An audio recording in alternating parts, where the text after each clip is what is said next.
So I'm going to do a quick demo of two different types of pastels. Okay, we talked yesterday about chalk pastels. These are the kind you might have used multiple times before. Whenever you think of pastel, this is usually what people think of. We also have oil pastels, which is what we used yesterday, although we used the big kindergartner-sized ones, so we have normal-sized ones as well.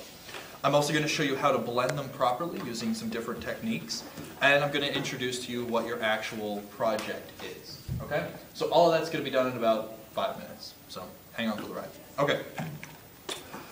Okay, your project, what we're going to end up doing is we're going to have you take your fruit or vegetable, whatever that might be, and today we're going to draw it in 3 different ways. We're going to kind of do a 3 by 3 by 3. You'll figure this out. So we're going to draw it in 3 different ways, 3 different angles, right? So maybe the bottom, maybe the top, maybe at a low angle, high angle. I have a couple videos we're going to watch about a guy named Wayne Thiebold, or Thiebold, however you want to say it. Have you guys talked about him before?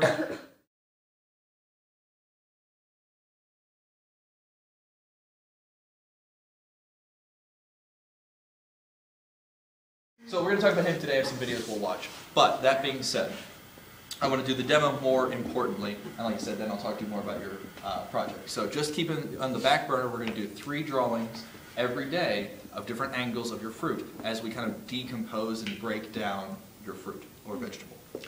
If you're going to use, and you can decide to use whichever one you want, I would suggest though, whatever you do end up using, you have to use for the entire time. So if you want chalk pastel, use that. If you want oil pastel, use that. But don't mix and match in the same drawing. That being said, you're doing 3 per day, so if you want to do 1 in chalk, 1 in oil, bounce back and forth, that's fine. But don't start one here and finish it with this. They're not going to mix well. So, chalk. I would like you guys to do all of your pastel drawings on construction paper. 2 reasons. One, this whole project's about mixing and matching color. So if you have a color background already, it's going to make it that much more difficult for you because you're going to have to keep in mind that this blue might not come out as blue on a colored background. Okay? That being said, feel free to mix and match, do whatever color background you would like to do. Okay. So you have your color pastels, your chalk. Okay? Now I don't have anything to look up. I'm just going to kind of start working from it and give you guys an idea. As you start working with your chalk pastels, right? Let's say I'm doing like a blueberry, right? That's pretty simple stuff. As you start working, you're going to find that it's pretty easy to kind of smudge it around. I would suggest that you work light to dark, kind of like whenever we did our monochrome painting. That's going to be a better bet, because that way you can kind of smudge into each other. Okay? Feel free to use different levels, different variants of the same color, but also feel free to mix and match. Experiment a little bit. We've been talking about how to use other colors from the color wheel to accentuate. So if I'm using a lot of blue, right, for this blueberry, and I'm going to smudge them up a little bit. If I'm using a lot of blue, and I want to have a cast shadow, right? Now I don't want to use straight black. I want a dark color, but I don't want to use straight black, because let's be fair, if I'm casting a shadow, it's not pure black. I'm actually causing the thing that I'm casting a shadow on, in this case a wooden table, to be a little bit darker, not pure black though. So if you look at the color wheel, across the way from blue, that complementary is kind of an orange, right?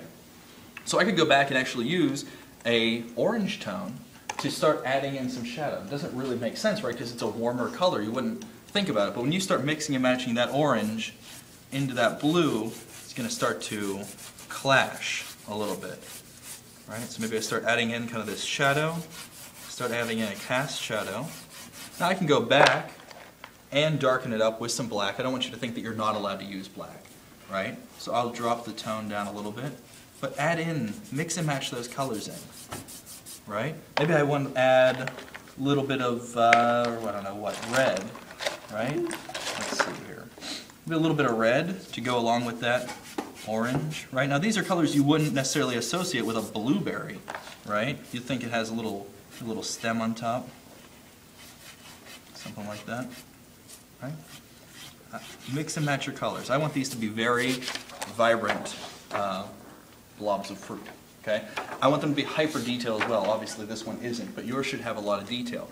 Today you're not going to have a whole lot of detail. We're drawing the outside of the fruit, right? So you're mainly dealing with a rind or some kind of skin, maybe a little bit of a husk even, depending on what kind of food that you brought.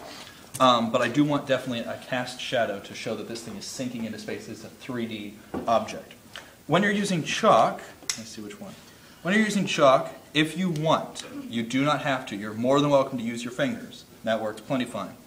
But if you want, you can actually blend, because it's chalk, you can actually blend a little bit with water. You don't want to go too crazy heavy, because then you'll get a lot of bleeding. You can actually blend a little bit with water, and that'll give you much softer tones when it comes to your pastels.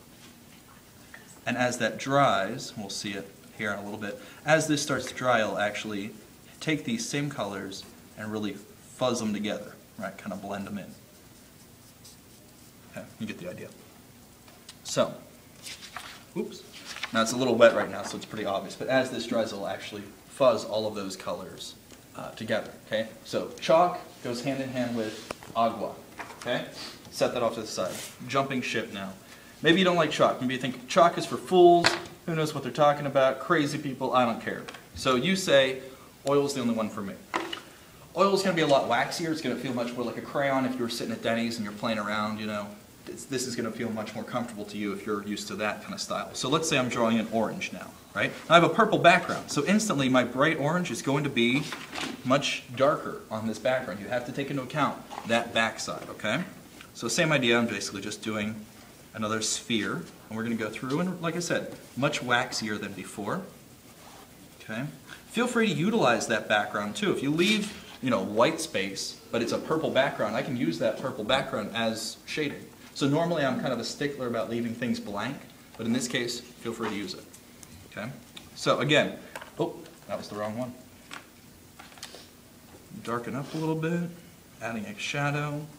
Excuse me. Adding those little pock marks that oranges have, right? Little bumps and bruises, things along the way. Maybe there's some green. Maybe it's a fresh orange, and there's actually still a little bit of green in that rind.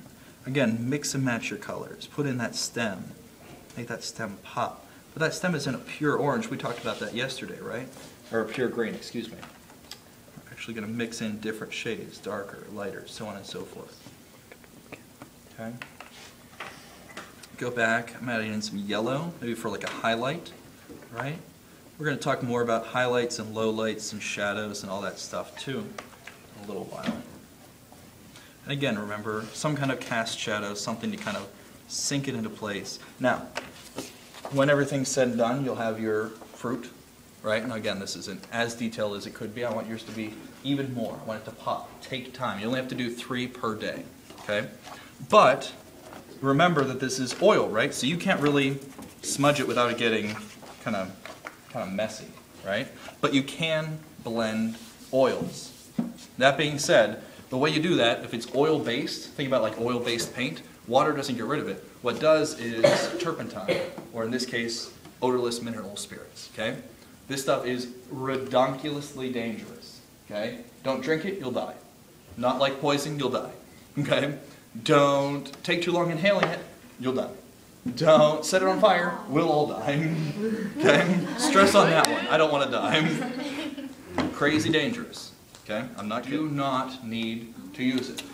Okay, much like the water, this is an option. Okay, you do not need to use it. That being said, it's not going to burst into flames. That being said, it is going. What it's going to do is it's actually going to bleed into the oil. It's going to pull that oil out of that kind of waxy in the pastel, and it'll cause it to kind of really fuzz together. It's almost, not exactly, but if you use, and you want to use a little bit, not a lot, not a lot. If you use a little bit, it's actually going to go through and start to bleed these colors together. You're going to get to the point where you're almost able to paint, like an oil paint. You're almost going to be able to paint with this. And you'll see that your background's going to kind of fuzz through a little bit. Again, it's construction paper. This is not the best paper to be doing this with. But it's going to kind of fuzz through a little bit. But as it dries, I'll try to do half and half just so you can see the difference. As it dries, you're going to really get to a point where you can use this, again, almost as an oil-based paint, as opposed to kind of that oil-based pastel. Now you're not going to be able to pull the colors a whole lot, but you will be able to blend them and soften them. So let's see if we can see the difference. Again, it is wet, so bear with me, but this side here, blended, this side, not blended. All right, do you see the difference? Not blended, blended. Blended, not blended. See the difference? And like I said, you can tell, it's still definitely wet, and as it dries, you won't see that kind of smudging. But both sides have their pluses and their minuses. Again, you can utilize both different types of medium.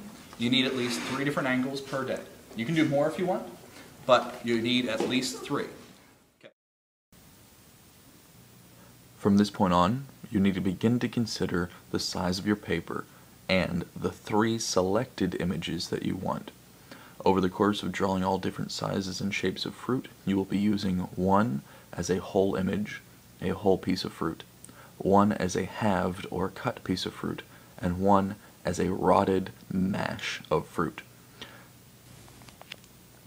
Also take into account, along with the size of the paper, the size of your images. If you've drawn smaller shapes and smaller fruit, then your windows into the mat board will be that much smaller. There must be at least a 1-inch border around your entire frame. That being said, you can make it much larger if you want. Depending on the size of your paper will depend on the size of your window, and both will work together. If you have any help, please ask me in class, as this can be a little bit challenging. Remember our minimum for this mat project. There must be at least 1-inch space between your pictures and at least a 1-inch border all the way around. Again, that being said, your border can be enlarged as well as the space between your pictures can be enlarged. Remember, use a cutting board to give yourself those crisp lines. When everything's said and done, you'll end up with what's called a triptych, which is a style of art seen here.